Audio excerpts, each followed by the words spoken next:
Clemon beyond the গ্যালারিতে সবাইকে স্বাগত জানাচ্ছি। দেশ বিদেশের খেলাধুলায় সবশেষ খবরের বিশ্লেষণ করতে হাজির হচ্ছি প্রতিদিনের মতোই। আজকে আপনাদের সাথে আছি রেদওয়ান শেব। দর্শক নিশ্চয়ই জানেন যে ভারত বাংলাদেশ ক্রিকেটীয় কূটনৈতিক সম্পর্কের একটা উত্তপ্ত অবস্থা বিরাজ করছে।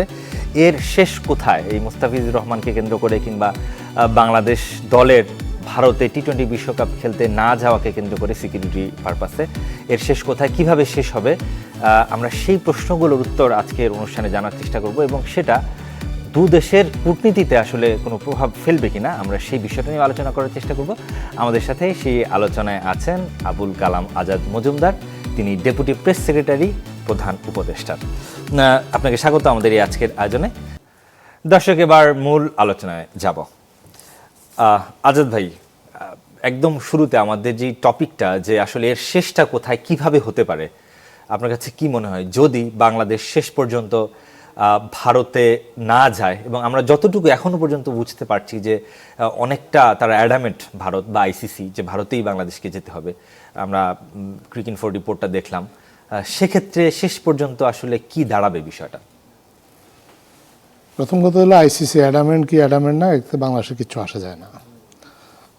এই কারণে যে নিরাপত্তার বোর্ডটা আসলে যার যার নিজস্ব বিষয়। আমি যদি কোনো দেশে নিরাপদ বোধ না করি, আপনি অ্যাডামেন্ট হলে আমার কি? এবং এই নিরাপত্তার বিষয়টা আসলে নেগোসিয়েশনেরও কোনো বিষয় না। এটা যদি আপনার টুর্নামেন্ট শুরু হওয়ার 7 দিন আগেও যদি বাংলাদেশের ক্ষেত্রে নিরাপত্তা একটা ইস্যু তৈরি হতো, তাহলেও বাংলাদেশ কিন্তু আসলে ভারতে নাও যেতে পারতো বা এ ধরনের একটা ইস্যু তুলতে পারতো। আমি যদি খুব অতীতের একটা উদাহরণ দিই, 2004 সালে আপনার ভারত বাংলাদেশে আসার কথা, আপনার যেদিন বাংলাদেশে পা রাখবে তার 2 দিন আগে একটা উড়ো চিঠি গেল ভারতীয় দূতাবাসে। সেই উড়ো চিঠির প্রেক্ষাপটে ভারত আপনার সিদ্ধান্ত নিয়েছিল বাংলাদেশে আসবে না। তো এবং তখন বাংলাদেশকে অনেক কষ্টে তাদেরকে কনভিন্স করতে হয়েছে এবং অনেক নিরাপত্তার আয়োজন করতে হয়েছে। তারা তারপর শেষ পর্যন্ত এসেছে।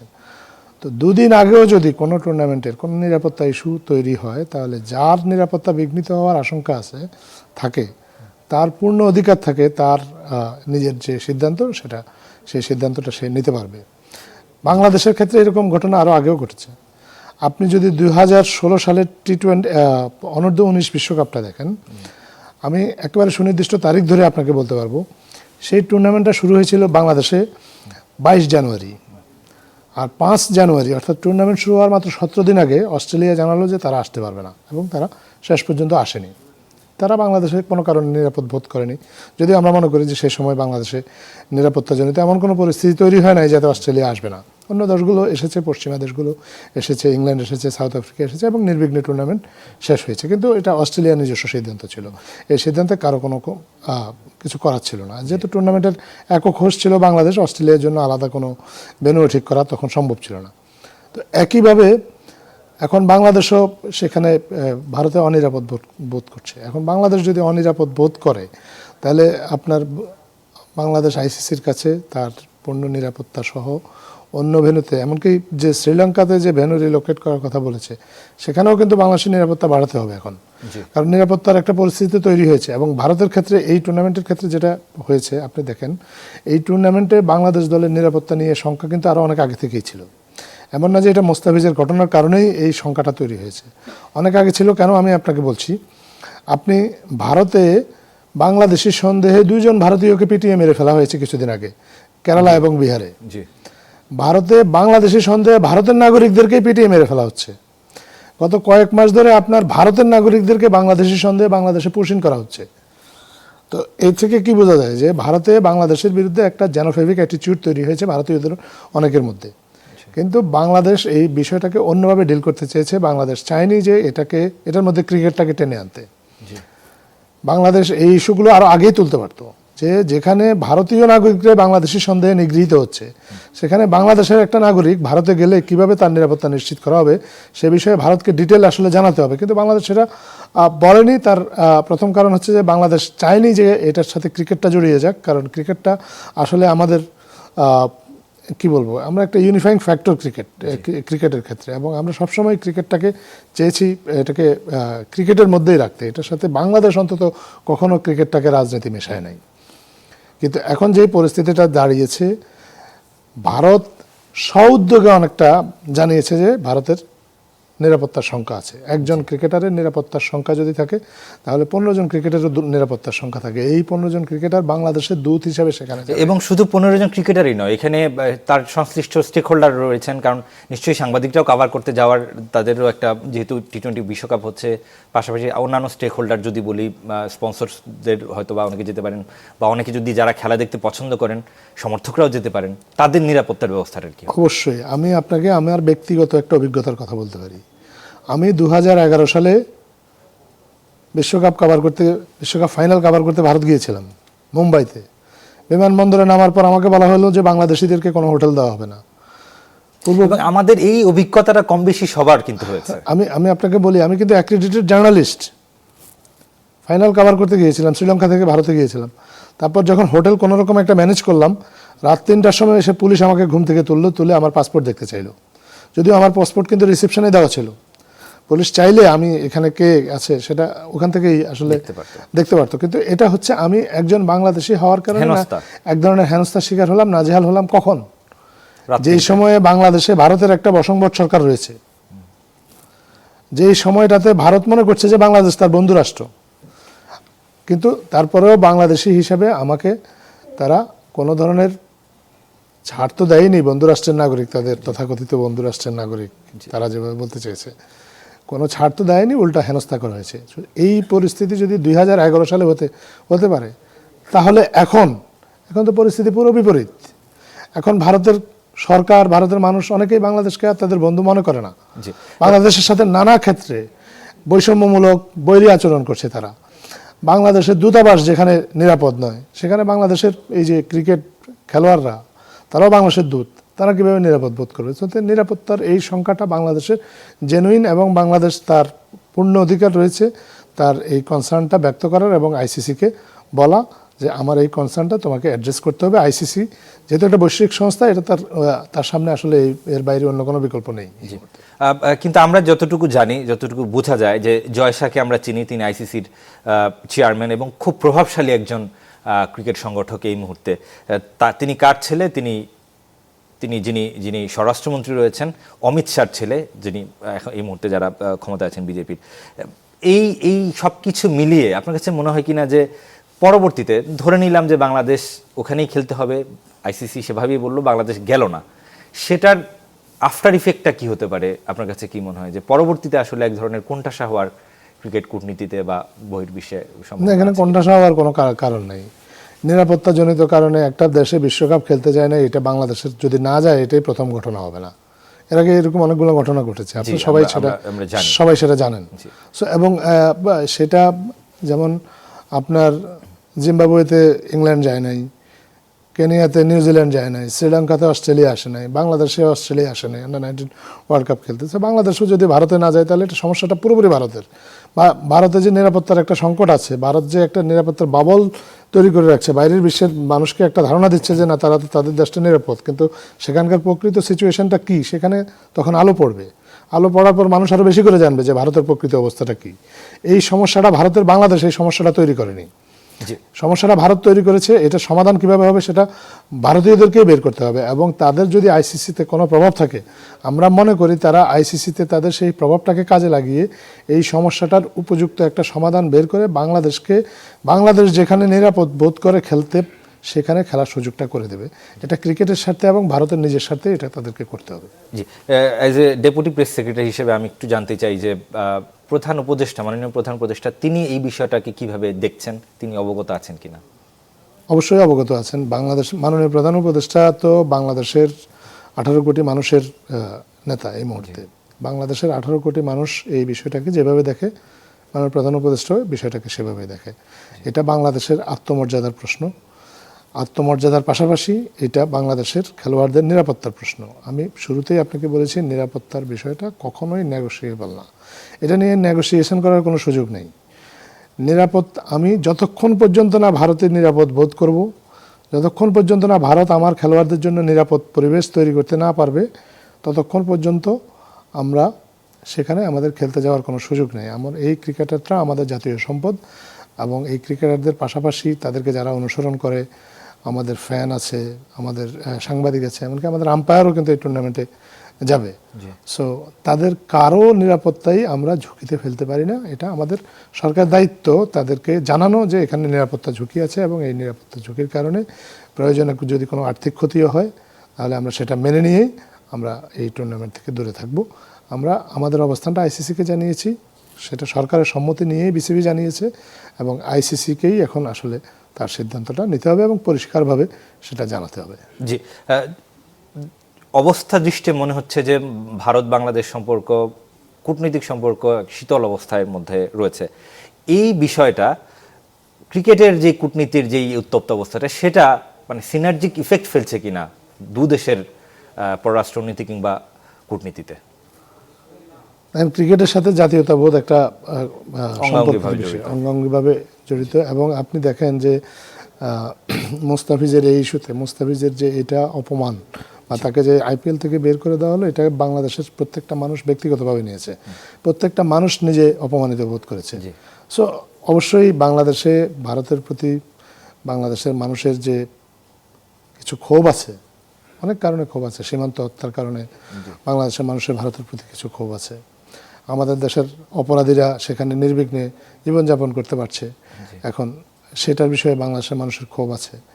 আপনার আমাদের দেশের যে আমাদের যে পানির যে ন্যায্য হিস্সা সেটা আমরা পাচ্ছি না, সেটা নিয়ে আমাদের দেশের ক্ষোভ আছে। আমাদের যে বাণিজ্য বৈষম্য, আপনি জানেন যে ভারত বাংলাদেশে প্রায় 13 থেকে 14 বিলিয়ন ডলারের পণ্য রপ্তানি করে, কিন্তু বাংলাদেশ থেকে আমদানি করে খুব সামান্য পরিমাণ। সেটা নিয়েও বাংলাদেশের ব্যবসায়ীদের মধ্যে এক ধরনের ক্ষোভ আছে। সো বাংলাদেশের মানুষের মধ্যে তো অনেক ধরনের ভারতের প্রতি অনেক কারণেই বাংলাদেশের মানুষের ক্ষোভ, অভিমান বলেন, এগুলো আছে। আপনার এই যে আমাদের ন্যাশনাল আইকনে পরিণত হয়েছিল জুলাই বিপ্লবের পরে শরীফ ওসমান হাদি, তার হত্যাকারীরা এখন হত্যার পরিকল্পনাকারী যার নাম তারা ভারতে আছেন। ভারতের তো ল অ্যান্ড অর্ডার যারা মেনটেন করে তাদের একটা নিজস্ব মেকানিজম আছে, তারা তো তাদেরকে অ্যারেস্ট করে বাংলাদেশে হস্তান্তর করছে না, যদিও দুই দেশের মধ্যে বন্দি বিনিময় চুক্তি আছে। সো এইসব অনেক কারণেই কিন্তু বাংলাদেশের মানুষের মনে ভারতের বিরুদ্ধে কিছু খুব সঞ্চারিত হয়েছে। আমরা মনে করি, মানে আমরা আশঙ্কা করি, যদিও আমরা এটা চাই না, আমরা চাই যে আসলে রাষ্ট্র হিসাবে বলেন, সরকার হিসাবে বলেন, আমরা আমাদের প্রতিবেশীর সাথে সুসম্পর্ক চাই।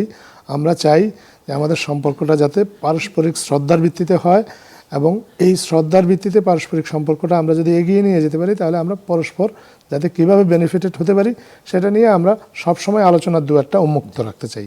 কিন্তু যদি কোনো তুচ্ছ একটা কোনো কারণ দেখিয়ে বা ধর্মীয় উগ্রবাদীদের কাছে নত স্বীকার করে ভারতীয় ক্রিকেট বোর্ড আমাদের একটা ন্যাশনাল আইকন মুস্তাফিজুর রহমান তাকে অপমান করে আমাদের, তাহলে তো আমাদের এটা আমাদের জাতীয়ভাবেই এটাকে আমাদের ডিল করতে হবে দরকার। এবং সেই বিষয়টি আসলে আমরা সিকিউরিটি কনসার্ন নিয়ে অনেক কথা বলছিলাম, একই সাথে সিকিউরিটির পাশাপাশি এটা একটা আত্মসম্মান বোধের জায়গাও তৈরি হয়েছে কিনা এখন যে সিচুয়েশন দাঁড়িয়েছে, সেটা নিয়ে একটু প্রশ্ন আছে আপনার কাছে। তবে একটা ছোট্ট বিরতির সময় হয়ে গেল ক্লেমন বিয়ন্ড দ্য গ্যালারিতে।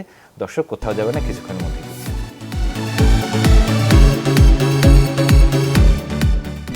দর্শক ফিল্ম ক্লেমন বিয়ন্ড দ্য গ্যালারিতে আমরা আলোচনা করছি বাংলাদেশ ভারত উত্তপ্ত ক্রিকেটীয় কূটনীতি নিয়ে। একটা প্রশ্ন ছিল যে আমরা সিকিউরিটি কনসার্ন নিয়ে অনেক কথা বলছিলাম, একই সাথে বিষয়টা এই মুহূর্তে এসে একটা দেশের আত্মসম্মানের জায়গাও তৈরি হয়েছে কিনা যে ভারতে খেলতে না যাওয়া?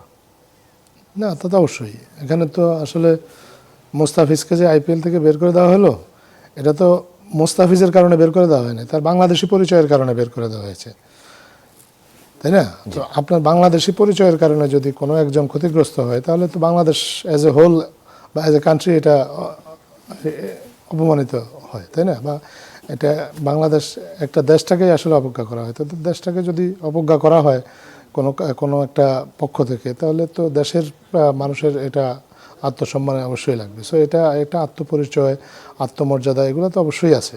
আর নিরাপত্তার বিষয়টাও এটা, এর ফলে যে বিষয়টা নিয়ে আলোচনা আরও আগে শুরু হওয়া উচিত ছিল, এর ফলে বাংলাদেশের জন্য একটা ক্ষেত্র তৈরি হয়েছে, বাংলাদেশ সেই আলোচনাটা সামনে নিয়ে আসতে পেরেছে। এক্স্যাক্টলি। একটা ইন্টারেস্টিং বিষয় আমরা লক্ষ্য করলাম, একই সাথে ফিশিও মনে হলো আমার কাছে, যেমন বিসিসির একাধিক কর্মকর্তা তারা বলছেন যে তারা এই মুস্তাফিজের ইস্যুটি জেনেছেন মিডিয়ার মারফত। অর্থাৎ দু একজন হয়তো বা মুষ্টিমেয় কয়েকজন আসলে কাঠিটা নেড়েছেন মুস্তাফিজকে আইপিএলে খেলতে না দেওয়ার বিষয়। আপনার কাছে এই বিষয়টি কেমন লেগেছে? তাদের উচিত এখন বিসিসিআই নামটা চেঞ্জ করা, কারণ বিসিসিআই মানে board of control for cricket in India, তো কন্ট্রোল শব্দটা তাদের মধ্যে নাই, এখন বোঝা যাচ্ছে যে কে কন্ট্রোল করে ঠিক তারা আসলে জানে না। তো আপনার কাছে যদি কন্ট্রোলটাই না থাকে, কন্ট্রোলটা যদি আপনার বাইরে থেকে চলে যায়, তাহলে আপনার উচিত আপনার এই কন্ট্রোল নামটা আপনার এই নাম থেকে বাদ দিয়ে আপনি আবার নতুনভাবে ক্রিকেটটাকে ইন্ডিয়াতে রিডিফাইন করেন, যদি বিসিসিআই কেউ এই ধরনের কথা বলে থাকে। এই বিষয়টি হয়েছে এবং আমরা দেখলাম যে শশী থারুরের কথা যদি বলি, তারপর কাশ্মীরের মুখ্যমন্ত্রী যিনি আছেন তাকেও দেখলাম যে বাংলাদেশ তো পাকিস্তান যেভাবে বিভিন্ন ইস্যুতে ভারতের বিভিন্ন হামলার পেছনে পাকিস্তানকে দায়ী করা হয় কিংবা তাদের কাছে হয়তো বা প্রমাণ থাকলেও থাকতে পারে, বাংলাদেশ কিন্তু কখনোই সেই ধরনের কোনো ক্ষতি ভারতের করেনি। তারা এই বিষয়টি সামনে এনেছেন। তাহলে কেন বাংলাদেশের প্রতি এই ধরনের অনীহা থাকবে ভারতীয় নাগরিকদের? সেটা কি কোনো প্রোপাগান্ডা বলে আপনার মনে হয় কিনা? আমি তো বিষয়টা উল্টোভাবে দেখি। বাংলাদেশের জন্য ভারত অনেক বড় বড় সমস্যা তৈরি করছে। বাংলাদেশে একটা অগণতান্ত্রিক সরকার আপনার দীর্ঘদিন ধরে বাংলাদেশে শাসন করেছে ভারতের সহায়তা নিয়ে। দেশের মানুষের ইচ্ছার বিরুদ্ধে দেশের মানুষের উপর কিছু অবৈধ নির্বাচন চাপিয়ে দেওয়া হয়েছে এবং সেগুলো ভারত সহযোগিতা করেছে। সো বাংলাদেশ তো ভারতকে কোনোভাবে আসলে ভারতের জন্য আলাদাভাবে কোনো সমস্যা তৈরি করে কখনোই কোনো থ্রেট ছিলই না। হ্যাঁ, সো কিন্তু বাংলাদেশের জন্য ভারত অনেক সমস্যা তৈরি করেছে এবং সেগুলো বাংলাদেশ যদি তুলতো বরং সেগুলো লেজিটিমেট হতো। কিন্তু আপনি দেখেন বাংলাদেশ এসব ক্ষেত্রে আমাদের জুলাই পরবর্তী সময়ে বাংলাদেশে একটা বিশ্বকাপ হওয়ার কথা ছিল, আপনার নিশ্চয়ই মনে আছে, নারী সেটা সিকিউরিটি কনসার্নের জন্য হয়নি। না, সিকিউরিটি কনসার্ন না, বাংলাদেশ নিজে বলেছে যে আমাদের বিপ্লব পরবর্তী যে অবস্থা, আমরা এই মুহূর্তে আসলে দলগুলোকে নিরাপত্তা দিতে পারবো না, কারণ আমাদের পুলিশ বাহিনীকে আমাদের রিঅর্গানাইজ করতে হবে। বাংলাদেশের ক্ষেত্রে সততার পরিচয় দিয়েছে। বাংলাদেশ চাইলে আইসিসির সাথে জোর জবরদস্তি করতে পারতো, বলতে পারতো যে না, আমরা যে কোনো মূল্যে আমরা নিরাপত্তা দেবো এবং টুর্নামেন্ট আমাদের এখানে থাকবে।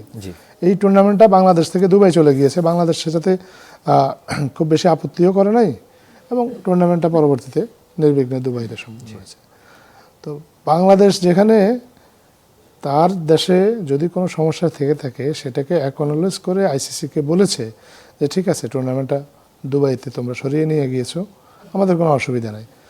এখন ভারতে একটা নিরাপত্তা পরিস্থিতি তৈরি হয়েছে এবং সেটা ভারতীয়রাই জানাচ্ছে। মুস্তাফিজকে খেলতে দিলে ভারতে পিচ উগড়ে ফেলবে, এটা তো বাংলাদেশ গিয়ে জেনে আসে নাই, ভারতেরই কোনো না কোনো পক্ষ জানাচ্ছে।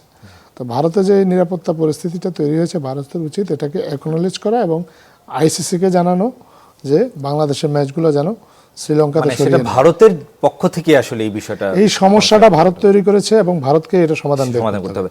একটা বিষয় আমার একটু জানার ইচ্ছা, আমরা দেখলাম যে আইসিসিকে চিঠি দেওয়া হয়েছে, আইসিসিও তার জবাব দিয়েছে, কিন্তু পরবর্তীতে কালকে ক্রীড়া উপদেষ্টার মাধ্যমে জানতে পারলাম যে আইসিসিকে আসলে ঠিকমতো বুঝতে পারেনি আইসিসি কতটুকু নিরাপত্তার কনসার্নের জায়গাটা তৈরি হয়েছে বাংলাদেশের, বুঝতে পারেনি। সেক্ষেত্রে কি মানে চিঠি দিতে কি মানে সঠিকভাবে কি চিঠিটা আইসিসির কাছে পৌঁছেনি? না, এটা আমার কাছে বিষয়টা এরকম মনে হয় না। আইসিসি যে রিপ্লাইটা দিয়েছে এটা খুব স্বাভাবিক রিপ্লাই। বাংলাদেশ যখন কোনো কনসার্ন ব্যক্ত করবে তখন আইসিসি বাংলাদেশকে রিঅ্যাসিওর করার চেষ্টা করবে, এটাই হচ্ছে তার প্রথম ধাপ। বাংলাদেশ রিঅ্যাসিওর হবে কিনা এটা বাংলাদেশের সিদ্ধান্ত, কিন্তু বাংলাদেশের বাস্তবতা হচ্ছে আইসিসি মুখে যতই নিরাপত্তার বুলি আওড়াক, আসলে সেখানে ভারতের নিরাপত্তা পরিস্থিতি রাতারাতি উন্নতি হয় না। ভারতীয়রা এখন যেই সুরে কথা বলছে তাতেও এটা বরঞ্চ সংখ্যাটা আরো বাড়ছে। সো আইসিসি যে ভাষায় চিঠিটা দিয়েছে এটাই করার কথা, কিন্তু এটা করার পরেও বাংলাদেশের সিচুয়েশন পুনর্মূল্যায়ন করে বাংলাদেশের আবার আইসিসিকে জানাতে হবে, না তুমি রিঅ্যাসিওরেন্স আমাদেরকে দিলেও আমরা আসলে অ্যাসিওর হতে পারছি না। অবশ্যই, এবং আসলে দিন শেষে আমরা যেহেতু ক্রিকেট পাগল এক নেশন, আমরা দিন শেষে কিন্তু চাইবো যে ক্রিকেটটা কোনো না কোনোভাবে মাঠে করা, এবং অবশ্যই সেটা বর্তমান যে প্রেক্ষাপট তৈরি হয়েছে সেটা শ্রীলঙ্কায় আমরা বিশ্বকাপটাও খেলতে চাই এবং সেটা শ্রীলঙ্কায় হোক, সেটাই চাই। আমাদের সময় একদম শেষ হয়ে গেছে। ক্লেমন বিয়ন্ড দ্য গ্যালারি শেষ করতে হচ্ছে এখানেই। ভালো থাকবেন, সুস্থ থাকবেন সবাই।